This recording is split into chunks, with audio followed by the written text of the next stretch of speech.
Welcome back. You're still tuned in to News and Views with myself, Salailo Makwidiri. We're going to be switching gears now to a very, very important story. Later this month, on Friday, the 21st of November at 12 p.m., we will see a powerful moment of solidarity in South Africa.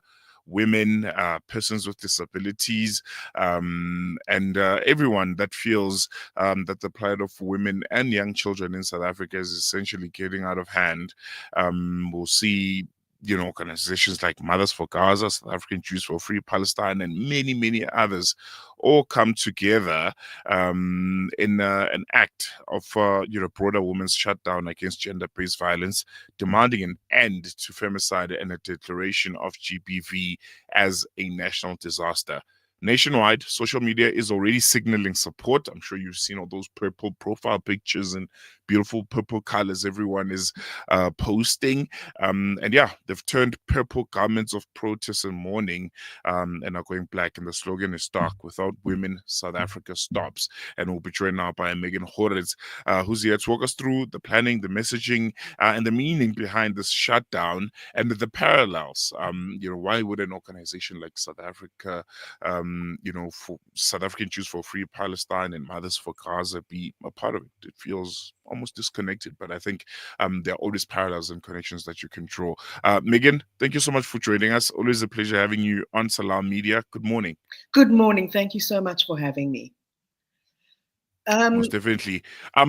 Yes, please go ahead. Let's start at the very beginning. I think it's absolutely vital that we take note of the fact that everything is intersectional. Nothing is separated out, and it's very, very important that as activists or as humanitarians, we don't work in silos, that every single thing is interconnected, and that our feelings around women, particularly women in terms of gender-based violence in South Africa. South Africa has the highest rate of gender-based violence and femicide in the world. Women are being killed every 3 hours. So women in South Africa are under siege. It's as if we were in a war situation, which reminds us again that everything is intersectional and that we can't fight one fight and ignore another, just as we can't ignore the plight of women in Sudan. Most definitely. I was just looking at the messaging and the timing of this protest, and looking at some of the ways that you guys are willing to send and spread that message out.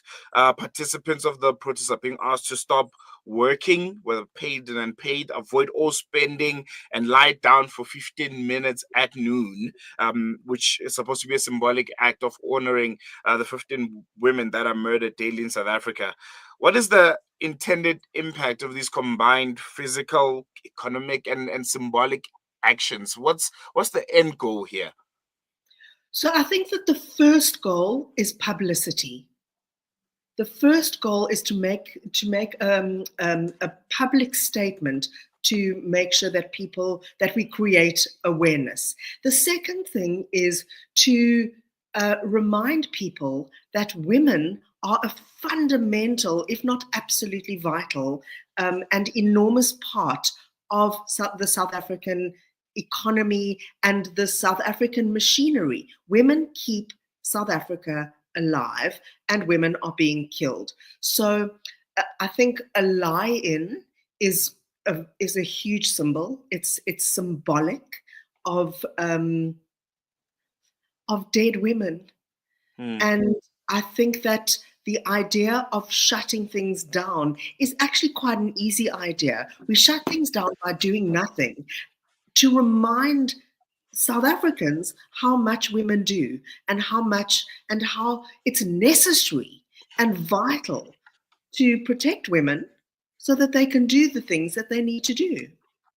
And the timing of this protest, I think, is one that's very, very significant for me. It's essentially a day before the G20 Leaders Summit here in Johannesburg. Does that, have an impact? Does that, international context almost influence the framing of the demands that women in South Africa are making? Look, I think we need to be realistic. I think that we've been making a noise, and we have been begging for involvement, and we've been, as women, we have been demanding and protesting and writing and crying. So I think we need to be very, very realistic. I don't know what it's going to take for us to be taken seriously, for our demands, for our needs to be taken seriously. But we have to keep trying. We'll try anything if it means changing our profile pictures to purple and getting a lot of pushback by men who don't like it, or who don't like other men making their profile pictures purple. At least it's the beginning of a conversation. Without women, it's pointless to have a discussion about the G20. Women are a fundamental part of South Africa, of the world, of how things work. And this is a call, it's a protest, it's a mobilization, and we're trying everything we can. Most definitely. There's been growing calls. Sorry Yes. to interrupt. In the same way that we are trying everything that we can for Gaza and for Palestine, in the same way that we are mobilizing and activating in South Africa against political parties and governments that seem anti-poor, it's all related. All of this is related. Intersectional, as you mentioned at the beginning of the conversation. There's been growing calls for gender-based violence and femicide to be declared a national disaster. What would that declaration mean in practical terms, and what changes should we expect if the state meets that call? I think the first thing is to shift out of lip service into action. And what that means is finding resources to make sure that court cases are winning, to make sure that people are able to find legal recourse, to make sure that we have safe places for women to go. And for me, one of the biggest things is for us to denormalize violence against women. We've got to make it the disgusting crime that it is. We've got to make it an abhorrent and unacceptable crime that must go punished. And so it's to declare a disaster means that we have to have a multi-pronged approach. We have to start with education. And honestly, women don't need to be educated in this area. Men and boys need to be educated. Women do not have to find ways to protect themselves. Men and boys need to stop raping and murdering. Most definitely. And so I think that's the shift. That's a very, very important shift that's needed. I want to talk about the use of social media. The purple profile picture trend has spread widely. In your view, how important is that online component of the campaign in creating pressure and visibility? It's vital. We live in this digital world. We live in this digital world of connectivity, and what we are able to do in that online space is create allegiances and alliances, to create solidarity and create a single voice. It's very, very interesting how, for me, this purple profile picture thing has started to be attacked. And I cannot for the life of me imagine why anyone would want to do that. But I think that's always the difficulty of the kind of post-truth space that happens digitally and online. And for me, that kind of pushback only reveals the strength of the campaign and the success of it being really spread widely. So I think it's impossible to ignore something like that. And it's very easy to do. Even if you're, even if you are a couch activist, and even if all you can do is change your profile picture, at least it's some form of action. Mm, mm, mm. Let's talk about the events that are planned on the 21st of this month in Cape Town. What do you guys have planned? Where's this protest going to be taking place? And how can people be involved? So, as Mothers for Gaza, we've organized a stand-in at Kierboom Park. Kierboom Park is one of what's considered to be our semi-safe parks in pretty much in close to the city, but in suburbia. And we're going to gather as women and allies of women, and we are going to stand together. We're going to be doing at 12 o'clock, we're all meeting in Kierboom Park, and we are going to gather in solidarity in mourning. We're also going to be dressed in black because this is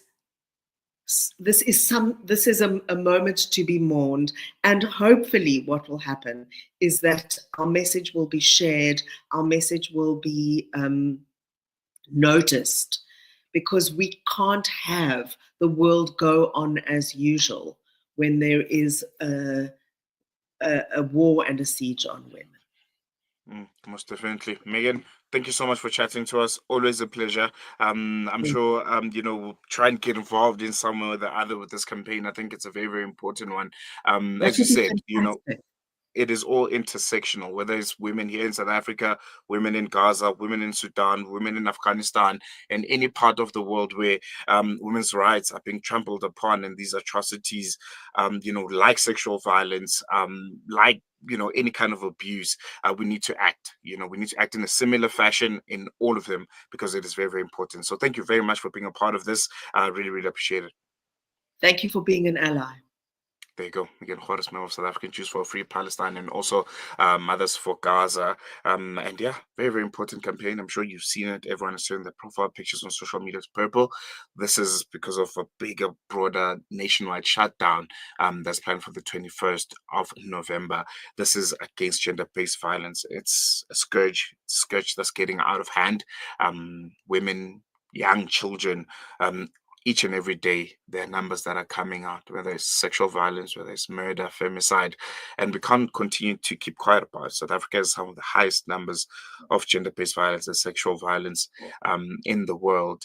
And you can't be speaking about what's happening in different parts of the world when there are human rights violations right here at home, and we're silent about them. So very, very important to be a part of, very, very important to advocate for, and to pressure the government to make sure that they do declare gender-based violence as a national disaster. I think when that happens, more resources will be put in when it comes to tackling it, and I think there will be more awareness and education, and it won't be just conversations that start and end on social media. So very, very important. Going to take a quick break. News and Views continues after this.